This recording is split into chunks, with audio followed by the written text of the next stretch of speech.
اب جو قریش ہے وہ اللہ تعالیٰ کے گھر کے نگہبان ہیں، اور ابراہیم علیہ السلام نے اللہ تعالیٰ سے دعا کی تھی کہ دنیا کے جتنے بھی لوگ ہیں نا، ان ساروں کے دل جو ہے نا وہ نرم ہو جائیں اس گھر کی طرف.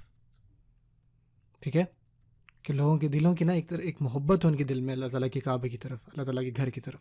اور تمام جو مسلمان ہیں ان کو پتہ ہے کہ وہ ایک دلی محبت ہے کعبہ کی طرف ہم ساروں کے الحمدللہ. اور وہ بندہ جو کبھی نہیں گیا نا، وہ یہ چاہتا ہے کہ وہ جائے. لیکن جو لوگ اس کے نگہبان ہیں ان کے سب سے زیادہ نرم دل ہونے چاہیے. ان کے جو دل ہیں وہ بالکل نرم ہونے چاہیے. جو چیز ایک انسان کے دل کو سخت بناتی ہے وہ ہے دنیاوی چیزوں میں پڑے رہنا. آپ جو ہے پیسے کمانے میں اتنے مصروف ہیں کہ وقت ہی نہیں ہے.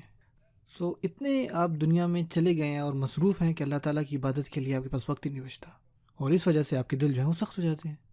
اللہ تعالیٰ نے جو قریش ہیں ان کی زندگی اتنی آسان بنا دی کہ ان کو کوئی چیز کرنے کی ضرورت نہیں تھی جو الگ قبیلے جو ہے وہ کر رہے تھے.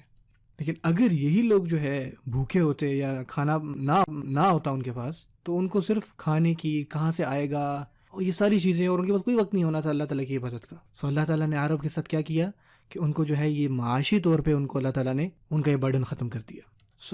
دو طرح کے لوگ ہوتے ہیں جن کے پاس زیادہ پیسے آ جائیں یا وہ زیادہ پیسے جو ہے بناتے ہیں یا کماتے ہیں. دو چیزیں ہو سکتی ہیں اس کے ساتھ، کہ اگر آپ کی اچھی تنخواہ ہے تو آپ اس کو اور جو ہے بڑھاتے ہو اور دنیا کے کاموں میں لگ جاتے ہو اور کام کرتے ہیں. میری ساری کی ساری زندگی جو ہے نا ایک بڑی پارٹی ہو، اور آپ ہمیشہ دیکھ رہے ہوتے ہو کہ میری زندگی میں یہ چیز بھی آ جائے، یہ چیز بھی آ جائے، یہ چیز بھی آ جائے. ٹھیک ہے، اور جو میں نے پیسے کمایا اس سے میں اور پیسہ کماؤں. یا آپ یہ سوچیں کہ یار میں تقریباً ٹھیک ٹھاک کر رہا ہوں، گھر میں کھانا ہے، سر کے اوپر چھت ہے، میں تقریباً ٹھیک ٹھاک کر رہا ہوں. مجھے پتہ کیا کرنا چاہیے. جو میرا وقت اللہ تعالیٰ نے بچا دیا ہے دنیا کو پانے میں، اور اللہ تعالیٰ نے جو میری ضرورت کے مطابق دے دیا ہے، تو میں جو ہے وقفہ لے کے اللہ تعالیٰ کے دین کے لیے وقت نکالتا ہوں. یا 10 دن نکال کر اعتکاف کر لوں کہ اگر میں ایکسٹرا وہ پیسے نہیں کماتا، بونس نہیں کماتا، تو الحمدللہ گھر میں پھر بھی چیزیں موجود ہیں. ٹھیک ہے، ہم ٹھیک ٹھاک کر رہے ہیں، گزارے لائق ہو جاتا ہے. میں اپنا وقت جو اللہ تعالیٰ کے لیے نکال لوں. اور جو اللہ تعالیٰ کے گھر کے نگہبان ہیں ان کو یہ سب سے زیادہ کرنا چاہیے.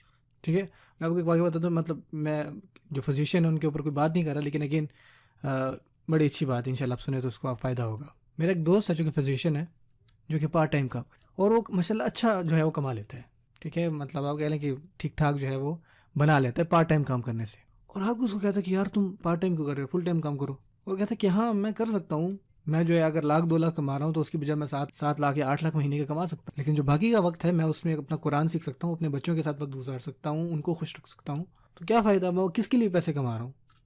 اگر اللہ تعالیٰ نے مجھے کافی دے دیا ہے تو میں اس وقت کا جو ہے اس سے بہتر چیزیں کر سکتا ہوں بچا کر، اور اپنی زندگی جو ہے جو زیادہ معنی چیزیں رکھتی ہیں ان کے ساتھ گزار سکتا ہوں. اللہ تعالیٰ نے مجھے زیادہ پیسے کرنے کے لیے تو نہیں پیدا کیا، اللہ تعالیٰ نے کسی اور مقصد کے لیے پیدا کیا ہے. جو زیادہ قیمتی چیزیں ان کو کیوں نہ کروں اپنی زندگی میں. کیا خوبصورت جواب دیا یار اس نے. جو لوگ زیادہ پیسے کماتے ہیں نا، آخر میں پتہ کیا ہو جاتا ہے، ان کی فیملی رہ جاتی ہے، پھر ان کو وقت نہیں دیتے.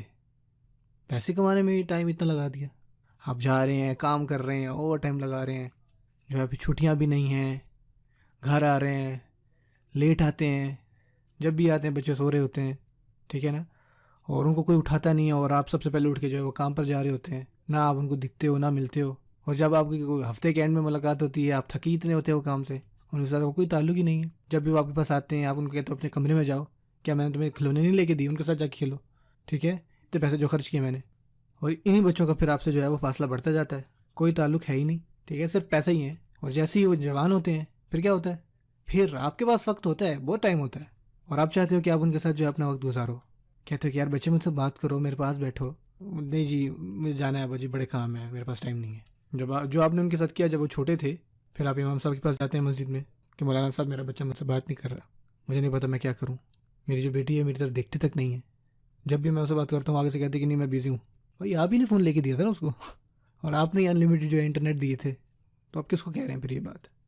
جو آئیڈیا جو میں آپ کو بتانا چاہ رہا ہوں، جو تیسرا کانسیپٹ ہے کہ اللہ تعالیٰ نے ان کے دلوں کو نا نرم کر دیا، کیونکہ دوسروں کے مقابلے میں ان لوگوں کو معاشی طور پہ نا سب سے زیادہ جو ہے بہتر ہونا تھا، تاکہ وہ اپنی زندگی کو اللہ تعالیٰ کی عبادت میں گزاریں اور اس گھر کی ٹھیک سے حفاظت کر سکیں. اسی وجہ سے اللہ تعالیٰ جو ہے وہ آپ دیکھیں عارف پر کس طرح مہربان ہوا. پھر تو نیکسٹ ٹائم اگر آپ کسی کو دیکھیں مال کو انجوائے کرتے ہوئے، تو اس کو سوچنا چاہیے کہ اللہ تعالیٰ نے اتنا مال مجھے کیوں دیا ہے، اس کے ساتھ کیا کر رہا ہوں.